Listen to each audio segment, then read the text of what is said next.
Welcome to the Scientific Investor channel.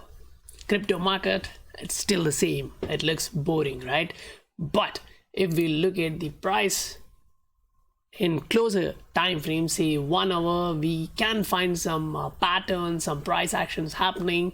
If you look at this particular one, this is XRP using 1 hour chart. Now we have used 20, 50, 100 and 200 day moving averages and MACD as indicators. Now if we look at this pattern, we can see that this is like forming a channel like this, but yesterday we just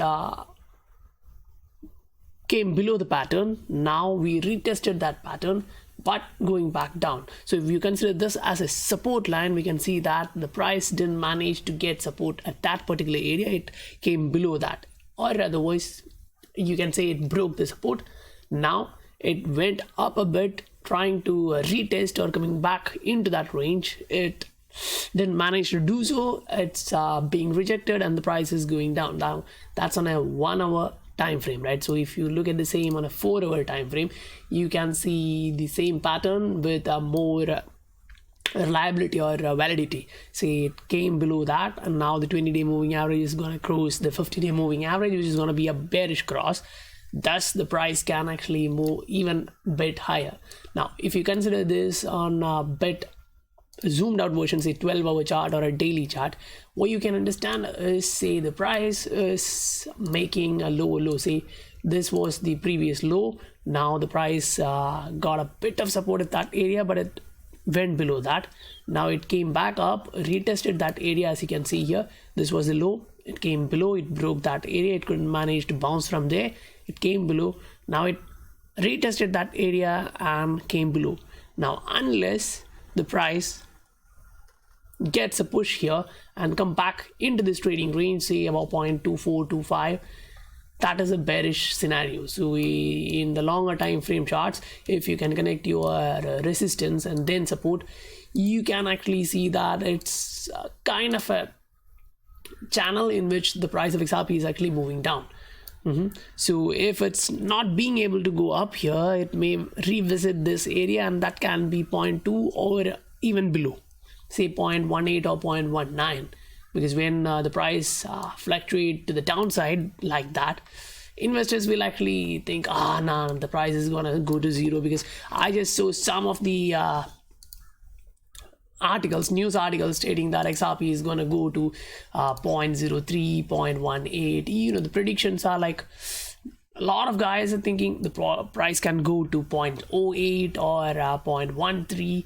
I saw a tweet from Joker stating that, yeah, he's like bullish on XRP. It's not like a negative news, but he's stating that the price can actually dip till this particular point, say 0.08 or 0.13.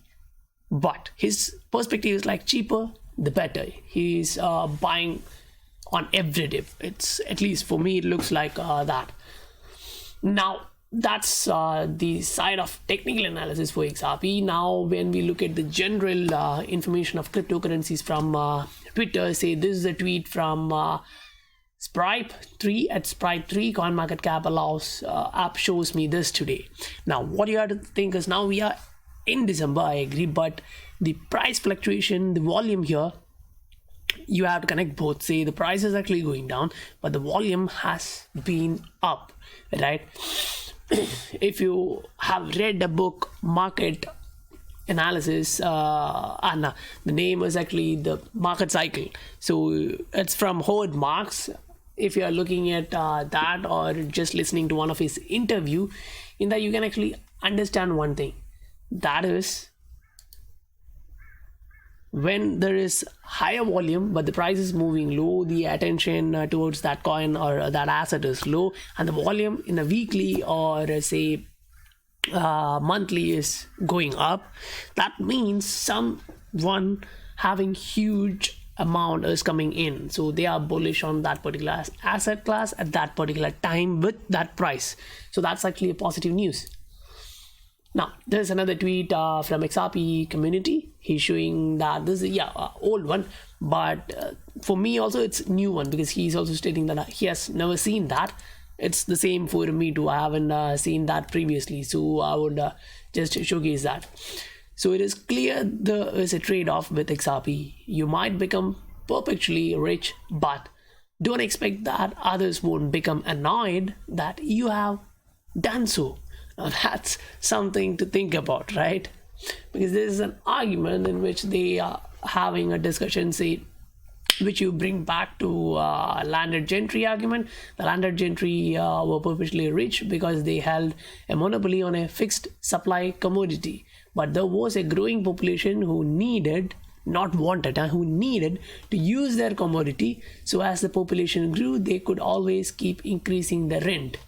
So in the same aspect, now XRP is needed. It's not like wanted, right? Now it's becoming a medium of exchange. It's being used in real life. So we know that it is the most important and the best technology, the greatest technology in our lifetime. So I completely agree with this tweet from at GXRP007. No surrender, no retreat. Yeah, when we say that, others are stating like, oh, we are sticking to that asset as a religion, you're considering that too much, you're getting too attached. But yeah, being an investor, like, I'm not talking about traditional crypto investors. I'm talking about, the real investors. I'm not saying crypto investors are not real investors, but those who have been here for say 50 years, 60 years, like Howard Marks, Robert Kiyosaki, and if you got Jim Rogers and others, if you listen to these guys, they actually tell you when to invest. It's not the picking the price point. It's about the time when you need to understand when the psychology is low and the price fluctuation is really low, the price is at the bottom. That should be the price point you should be entering for a long entry. Now when they say long entry, they are not looking at next 3 years, next 3 months or next 1 year. They are looking at something from 3 years to 5 years. So if you are a long-term investor who believes in this technology, then you should be going in. Now this is a tweet, yeah, it's an older item, but that happened in 2018. But what you have to understand is Naveen Gupta from Ripple actually states that the market need 5 to 8 years to get developed. Now that was in 2018, and UAE Exchange, one of a partner of Ripple, was stating that they became the second largest money transfer company in the world, right?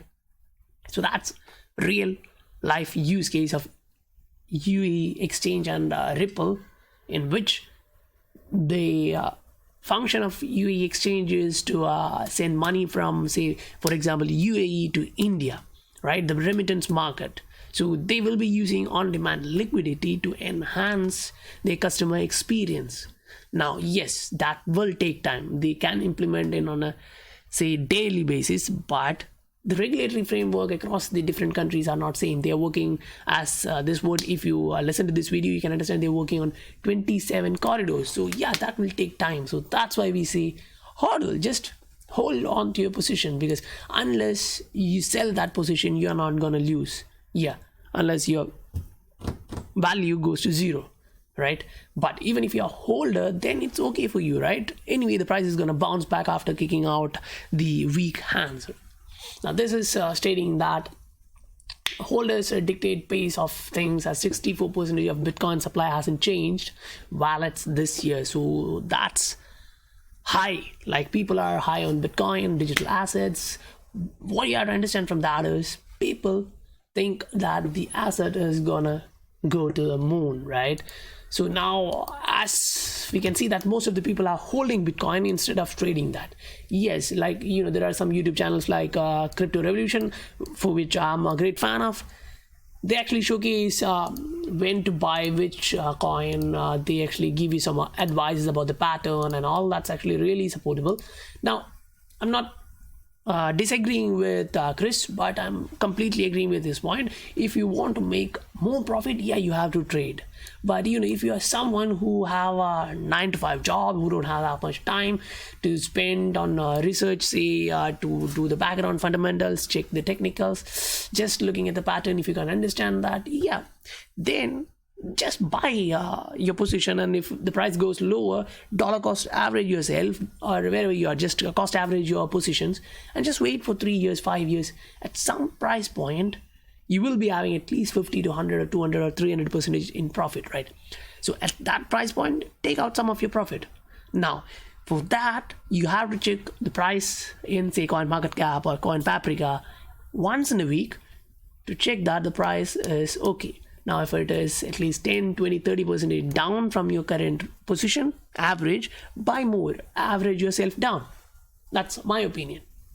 Now, we just talked about this pattern yesterday, say for those who are trading, who can actually come in the long position here, looking for take profit around 8,500. Say, yeah, this price point is 8,600, but we will be aiming for 8,500 if you are a short-term trader.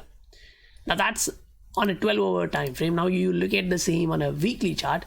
What you can see is we actually wicked up last time, but this week, till this time, we are not going to the upside, and instead we are getting a bullish cross. Say 50-day moving average is going to cross 100-day moving average, and as we know from last couple of months or so, whenever there is a golden cross, the price is actually going to the opposite side. We expect the price to go up, but it goes down. But as we just saw that most of them are holding, they don't care what the whales are doing. They're just saying, whales, we don't care them, right?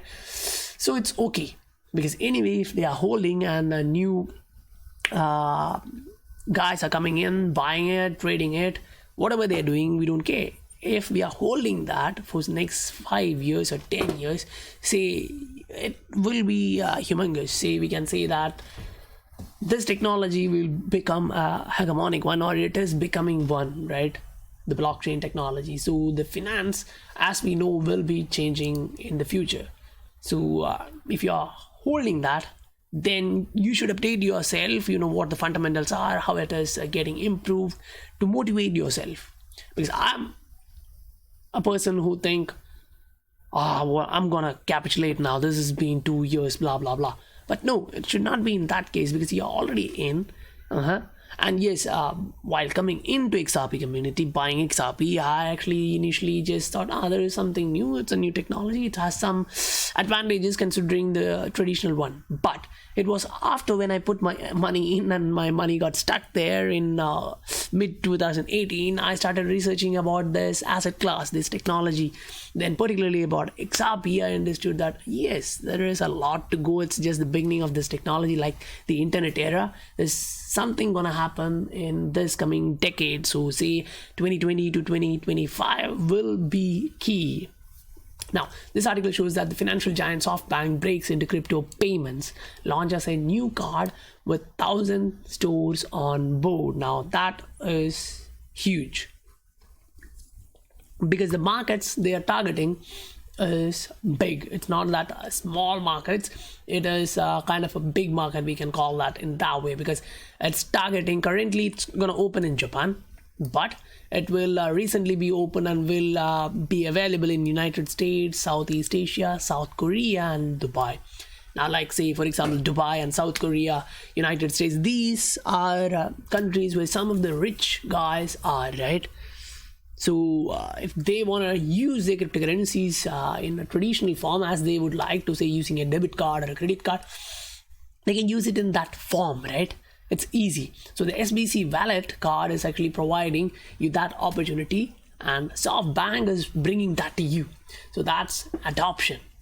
Now, thus you can put it in a positive perspective. Like I look at this in a positive way, because this is showing that the Ripple just released 1 billion from its escrow, as we know, but it was transferred back. Now, it was transferred first in the release was just once, but in 7 minutes like this, showcasing that the whale alert and others are actually tracking this, and interestingly the company transferred the exact same amount of tokens back into escrow only 7 minutes later, this time in 3 separate transactions. Now that is something you want to understand, right? What is happening there? That's something you really want to understand, because in that particular aspect, I will say that if you guys remember what Brad Garlinghouse stated, there is enough liquidity in the market. So anyone who's coming to them to buy OTC, they just suggest that the market, there is the liquidity in the market, you can go to the market and buy from the market itself, right? So Now I don't know the technical things about this. Now this is just my idea. I believe that, say, the escrow contract based on the contract on this particular date, this amount of XRP will be released. And if it is not used, it can be sent back into the escrow, right? So I believe that's what's happening, because Ripple, the company, is stating that you can go to the market and buy, because there are enough liquidity there, you can take it from there. So that's actually a positive news considering what's happening there. Now, Japanese crypto exchange Bitflyer adding support for XRP cryptocurrency. Now that's also a great news. Ripple XRP is the currency that boasts Japan's second largest domestic trade volume after Bitcoin. It can be bought and sold on our altcoin market through web browser or through buy sell on Bitflyer wallet app. Now this is from Bitflyer, in which they showcase that 10 winners will receive 100,000 JPY. Now this is like, Japan is a country who is high on blockchain, and they are understanding the advantages of the technology and using it on a positive sense. Now this article point back to the previous article we just talked about, and it is showing that the price is crashing. A lot of partnerships are there, like in Swell they announced 300 partners, and afterwards Brad Garlinghouse clarified that it's from the company Ripple. They stated that they have around 50% unannounced partners or members who are working with, so that makes them around 600 partners, and still the price of XRP is not going up. But that's not bad, right? There are huge players who are working with Ripple, but the name is not coming out. But based on the news we read on a daily basis, we can understand it. Maybe Microsoft, maybe Uber, Amazon, the gigantic players are already in with the on-demand liquidity technology, or at least in the rails. Now this is showing that Australian users of crypto exchange can now make instant deposit with Ripple ODL. So previously it would have been stated Ripple's XRP. Now they just rebranded it for the traditional fools, because they don't understand the technology. They think, oh, it's cryptocurrency, I shouldn't even touch that with a 10-meter pole, right?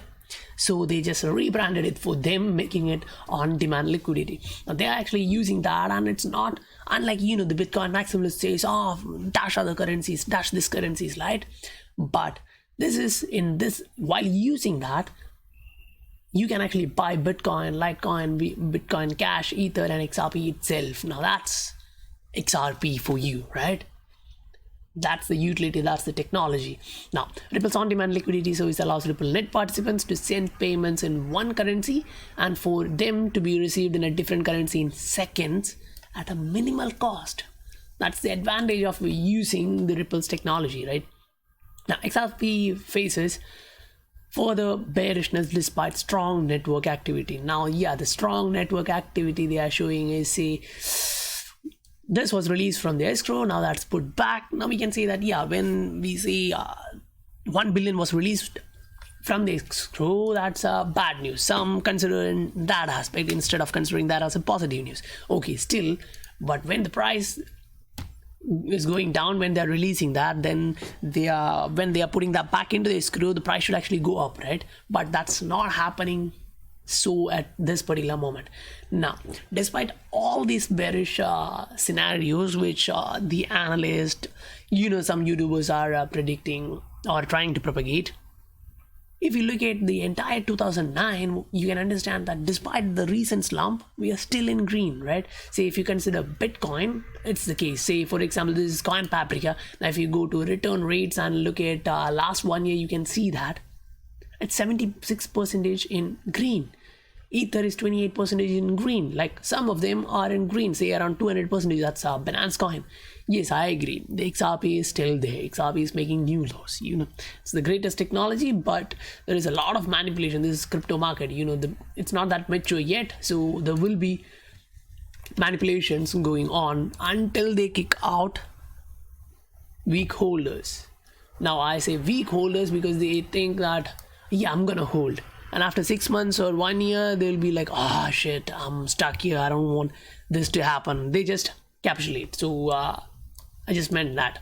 Now this is Ethereum, and on a weekly time frame, you can see that it wicked off, but currently during this week it's not actually going to the upside, whereas it's coming to the downside. And you can see that the 20-day moving average has already crossed the 200-day moving average and now crossing the 50-day moving average. Now that's a death cross. And at the same time, you can see that the MACD is bouncing to the downside. So that's a negative news in weekly chart. Now looking at the price on say 1 hour chart to understand what is happening at present, right? We want to know what is happening now, right? It's similar case to that of XRP. Say this was a support line, the price tried to get a support in that particular area and it didn't. It went below that, it retested that area and came below that again. Now it's consolidating in that particular area. So unless we reach 160 and retest this area, and if successful we will come above that, say 165 or so, then that will be good news. But there is a possibility, like say this can be a channel in which this will be the top, this will be the middle line, and you can plot it something like this. Say the price can actually move in this range because this is a hourly chart, and when you look at that in a 4-hour chart or others, say longer time frame chart, you can understand that the trend always forms in a different way. See, this was a rising wedge in which you can see that the price broke to the downside. Now most of the time that happens with this particular pattern. Now if it is getting support here and if it is going to the upside, then the 100-day moving average can act as a resistance. But right now the price is actually below both 50 and 20-day moving average, which makes it difficult for the price to bounce to the upside. Now the final one I want to share with you guys is the Bitcoin futures calendar. Now today we know the date, it's gonna be the end, and it's the Bitcoin CME futures, right? So the value depends on that. The CME future expires in 28 days, right? So as we can see that the settlement is on 2nd December, that was yesterday. Now the next one, which is starting from that particular point, will be till 30th. So there can be fluctuations until the 30th of this month based on that. So now this is the scientific investor who has shared all the information for today, and I would like to suggest you guys, please do support the channel, give a subscribe and click the like button. I'll meet you guys on my next video.